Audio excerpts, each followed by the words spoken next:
Olá, crianças do terceiro ano do ensino médio, tudo bem com vocês? Então, gente, vamos lá, vamos continuar aí a nossa revisão em termofísica. Hoje nós iremos estudar calorimetria e dentro dela alguns conceitos e algumas fórmulas, começando com capacidade térmica. A capacidade térmica, representada pelo C maiúsculo, é a quantidade de energia em forma de calor ou simplesmente a quantidade de calor transferida em função da temperatura. Então aqui eu vou calcular a capacidade térmica como a quantidade de energia em forma de calor Q, dividida pela variação de temperatura do corpo. Então é basicamente quanto calor que eu preciso aplicar para mudar a temperatura de um corpo. A capacidade térmica ela é dada em joules por Kelvin ou pode ser calorias por grau Celsius. Tudo bem? Prestem atenção que quanto maior a capacidade térmica, o valor, mais fácil é variar a energia de um corpo. É mais fácil variar a temperatura de um corpo com menos energia térmica, com menos transferência de calor. Nós temos também o calor específico, representado com C minúsculo. O calor específico é a quantidade de calor necessária para variar em 1 grau Celsius 1 grama de substância. Então, prestem muita atenção nisso. Eu posso ter 1 quilo de substância. Eu vou pegar apenas 1 grama e vou ver quanto que eu preciso de calor para variar exatamente esse 1 grama de substância em 1 grau Celsius. Então, se tiver 22 graus Celsius, vai para 23 graus Celsius. Variou em 1 grau, exatamente 1 grama de substância, é o meu calor específico. Esse calor específico é dado pela capacidade térmica dividido pela massa. Então, a unidade de medida dele, joule por quilograma Kelvin, ou caloria por grama grau Celsius, ou alguma variação entre eles. Esta fórmula geralmente é trabalhada como capacidade térmica é calor específico vezes a massa. Essa é outra forma de fazer os cálculos. E o calor específico, assim como a densidade que nós vimos, ele é único para cada substância. Duas substâncias não vão ter o mesmo calor específico. Tudo bem? Bom, vamos em frente. Nós temos também a equação fundamental da calorimetria.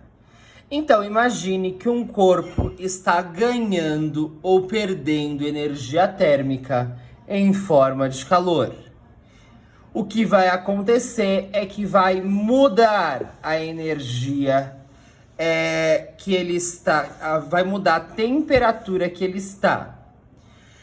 Então, eu vou usar esta equação, que é a equação fundamental da calorimetria, quando eu tenho mudança de temperatura do material ou quando eu tenho transferência de calor. Então aqui, ó, esse Q é a quantidade de energia que é transferida.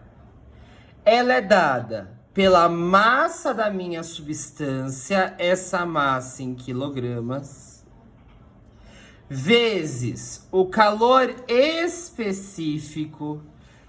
Esse calor específico que ele vai ser joule por quilograma vezes Kelvin, geralmente, vezes a minha mudança de temperatura, que é dada em Kelvin. Se o calor específico tiver em Celsius, a temperatura tem que estar em Celsius. Se o calor específico tiver em gramas, a massa tem que estar em gramas. Então, nesta fórmula, quem vai ditar a unidade da quantidade de energia, se é joule ou caloria, a da massa, quilograma ou grama, e da temperatura, Kelvin ou Celsius, é justamente o meu calor específico. Só que esta equação eu vou usar para quando eu tiver mudança de temperatura.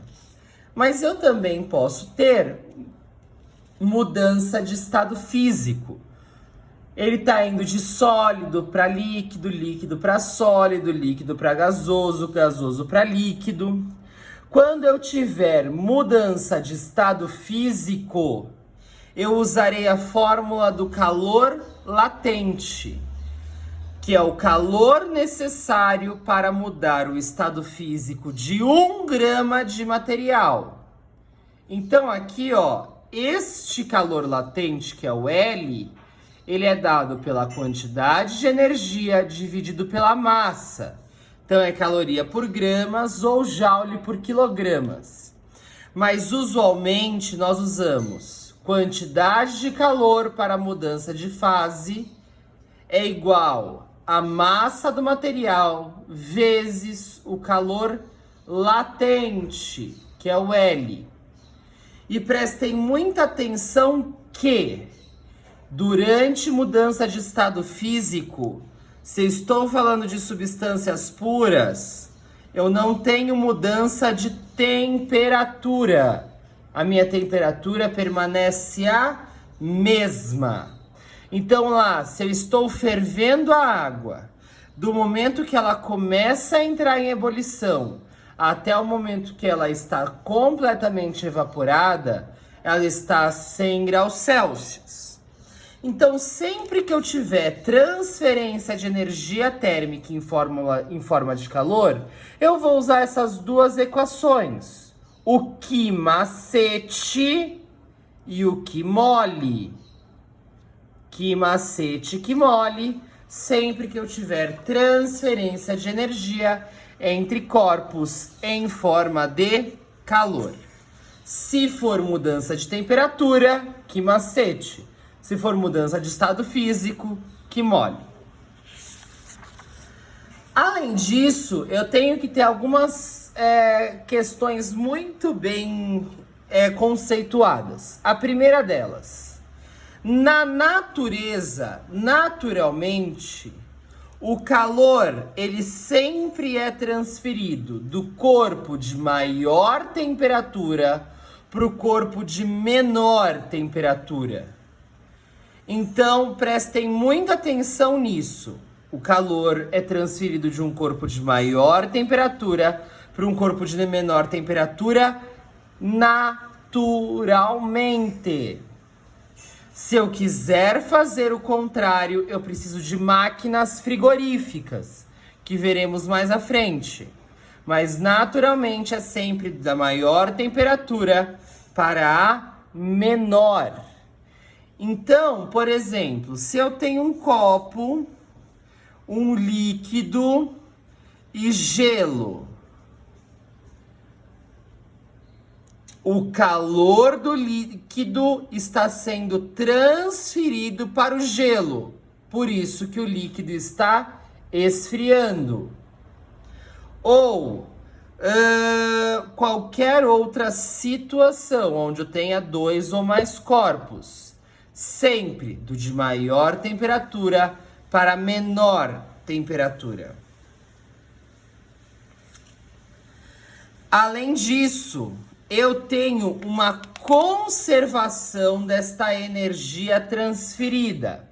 Então, vamos pensar aqui, ó. Eu tenho o corpo A e o corpo B que estão em contato. A temperatura de A é maior que a temperatura de B. Então, obrigatoriamente, o calor de A vai ser transferido para o calor de B, para o corpo B. Então, eu vou ter essa transferência de calor de A para B. A quantidade de calor transferida de A mais a quantidade de calor transferida de B tem que ser igual a zero. Por quê? Porque a quantidade que o A perdeu é exatamente a quantidade que o B recebeu. Então vamos supor que aqui, ó, esse calor transferido seja de 10 joules. Então o A perdeu 10 joules, menos 10. O B recebeu 10 joules, mais 10. Sempre tem que ser igual a zero. Por quê? Porque isso está se tratando de um sistema isolado. Ou seja, o A e o B só estão trocando calor entre eles. Eles não estão trocando calor com o ar em volta, com o ambiente, com nada. Além disso, nesses tipos de transferência de calor, eu posso ter um calorímetro. O que é um calorímetro? Calorímetro, ele é um instrumento, como se fosse um recipiente aqui, fechado, onde eu coloco os dois corpos sólidos, líquidos ou gasosos, que vão trocar calor. Então, é um instrumento de controle de trocas de calor. Se eu estiver falando de um calorímetro ideal, ele não vai ter troca de calor. Então, esses corpos aqui dentro só vão trocar calor entre si. Então, QA mais QB é igual a zero, como tínhamos visto. Só que nós sabemos que nada no mundo é ideal. Então, muitas vezes iremos trabalhar com calorímetros reais, que vão participar das trocas de calor. Então, aqui esse QC é a quantidade de calor recebida ou doada pelo calorímetro. Então, agora vai ter QA mais QB mais QC, que vai ser zero. O que um está doando, os outros estão recebendo. Ou, às vezes, o que dois estão doando, o terceiro está recebendo. Essa quantidade de calor transferida do calorímetro, ela é dada pela capacidade térmica vezes a variação de temperatura do calorímetro. Então, aqui é mais uma fórmula que a gente pode usar. E aqui, gente, eu posso colocar quantas substâncias eu quiser. Se eu tiver 10 substâncias, vai ser QA, mais QB, mais QC, mais QE, mais QF, mais QD, mais QJ. E por aí vai, resultando sempre em zero. E só pra gente terminar, eu tenho os estados físicos da matéria: sólido, líquido e gasoso, que se diferenciam pela agitação das moléculas. Então, no sólido, elas estão pouco agitadas, elas estão bem grudadinhas. No líquido, elas começam a se agitar e se espaçar um pouco. No gasoso, elas estão bem agitadas e bem espaçadas entre si. A passagem de sólido para líquido é chamada de fusão. A passagem de líquido para gasoso é chamada vaporização. Essa vaporização é dividida em 3 tipos. Ebulição, que é quando eu coloco na chama e espero mudar de estado. Evaporação, que é a mudança de estado naturalmente. Por exemplo, uma roupa no varal. Eu não vou ter 100 graus Celsius na ebulição da água, mas naturalmente eu tenho a evaporação daquela água com uma temperatura de 28, 29 graus. E eu tenho a calefação, que é uma vaporização tão rápida que dá até barulho. Então, por exemplo, eu pego uma chapa bem quente, uma frigideira bem quente, e coloco uma gota de água. Ela evapora tão rápido que dá até barulho. No inverso, Gasoso para líquido, eu tenho liquefação ou condensação. Líquido para sólido, solidificação. E se eu transferir de sólido direto para gasoso, como por exemplo gelo seco, que é gás carbônico sólido, que ele se torna gasoso direto, eu tenho uma sublimação. Se eu estou indo da esquerda para a direita, eu estou ganhando energia.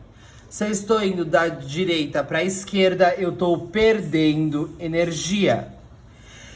E para a próxima aula, eu quero que vocês façam a página 74 do Revisional e a página 116 do Todo Enem. Crianças, um beijo no coração. Até amanhã. Bons estudos e tchau, tchau.